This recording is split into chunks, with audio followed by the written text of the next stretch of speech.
we've had I mean, not a catalyst, but like a big success in the region. We've had multiple ones actually, specifically acquisitions. We have the government investing in the ecosystem. We have the right policies, at least on a business level. We have the talent. Yeah. What do you think we still lack as compared to, like, let's say the Canadian, your Canadian experience at least, or if any, do we lack any, or is it like only time?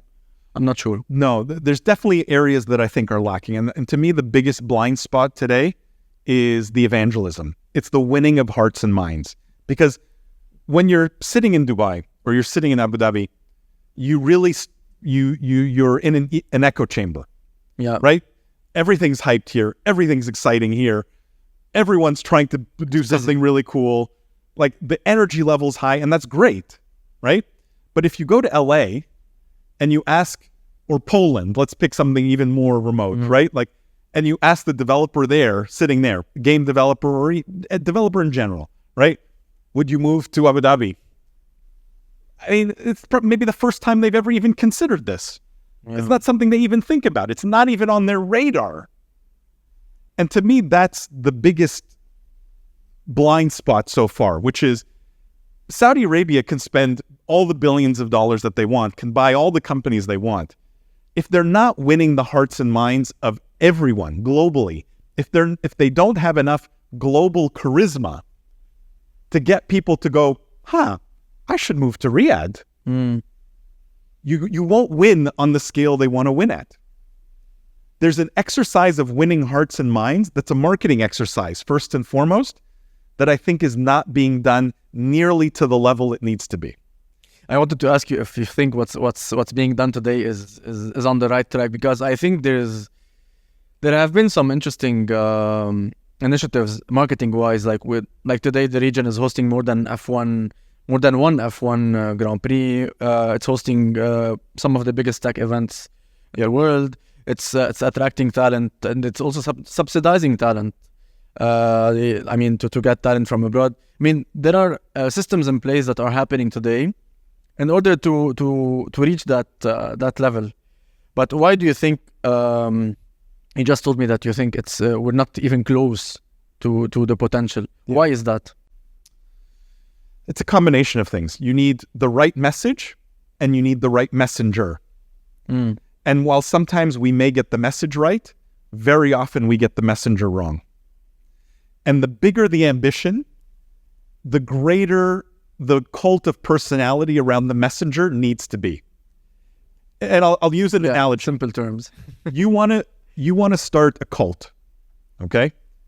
If you are fine with being a cult of 5 people operating out of your parents' basement, waiting for the aliens to show up to take you to their planet, you don't need the most brilliant, charismatic leader in the history of cults.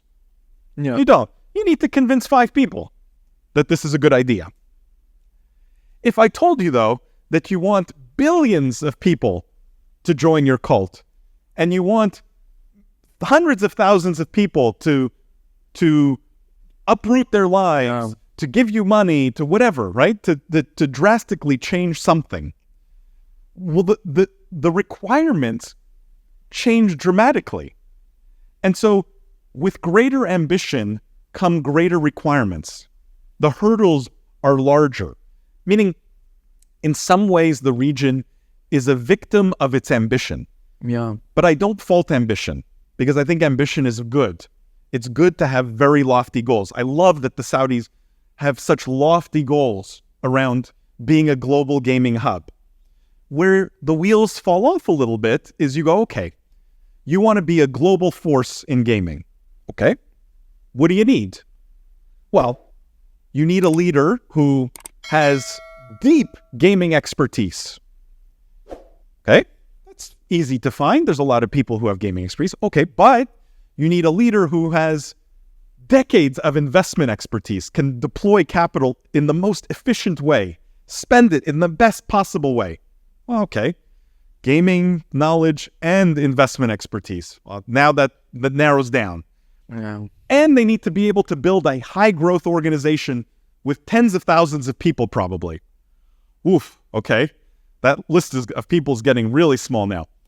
And they need to be that charismatic cult of personality who's going to sell Saudi gaming to the world, who's going to win hearts and minds, who's going to get people excited about what's going on in Saudi Arabia and gaming, who will literally get up and move to Riyadh just because this guy says it's the future.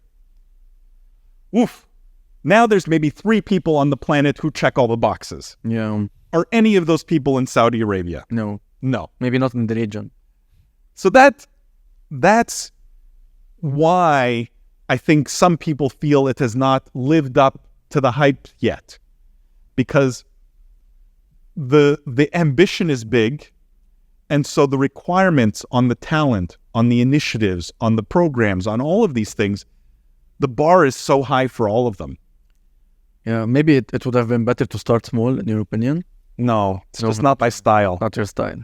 I think it's better for them, for the region to have some failures, realize where the missteps were, change some of the people, and try again with the same ambition. Because I think the second time around, they will get it much more right. Yeah. And that requires some patience. It requires some humility, right? That's not always easy to say, we messed up. This was maybe the wrong person. This was maybe the wrong initiative. But there's enough smart people who care enough, I think, that these problems will get solved over time. It will be painful, but they will get solved over time. It's like a normal startup. You have to fail and pivot and fail and pivot to get to the right place. Such a good analogy. Yeah. Okay. I like this. It's super interesting. I have like a question. Maybe I'm not sure if you've been involved with companies or with talent in like North America and Europe, and I'm sure you've been involved with talent here in the region. How do you think we compare as a region in terms of gaming talent, in terms of potential?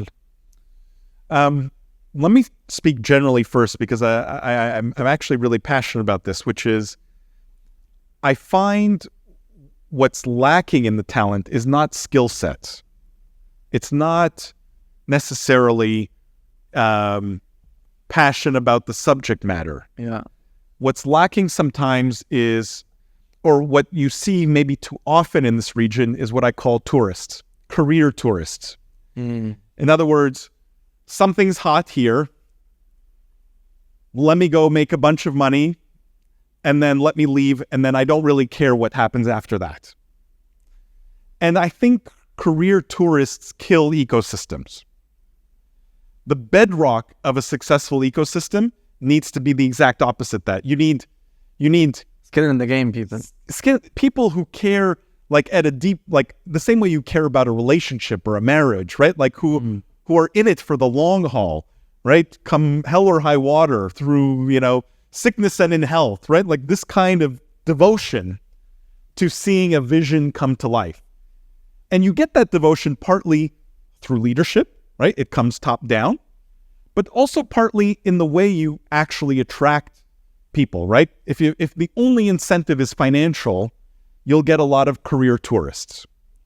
If the incentives go beyond that, you're going to be part of something big here. You're going to be building something really that will define this region for the next 100 years.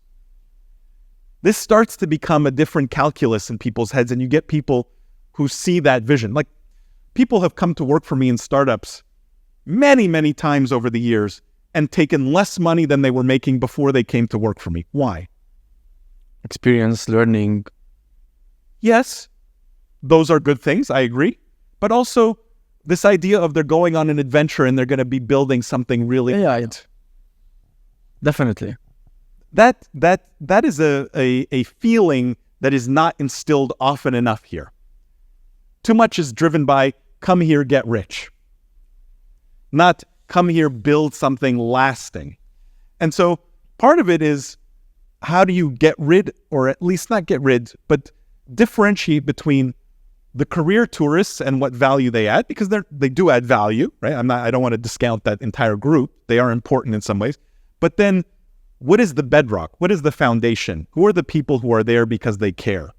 And that I call commitment, and continuity. I talk about commitment and continuity all the time. In other words, you need people who are committed to the cause and are willing to see it through, that continuity. I'm not a gaming guy today and tomorrow I'm an AI guy, right? You see a lot of that. Yeah. And then the next day I'm a crypto guy, and whatever I think I can make a buck on.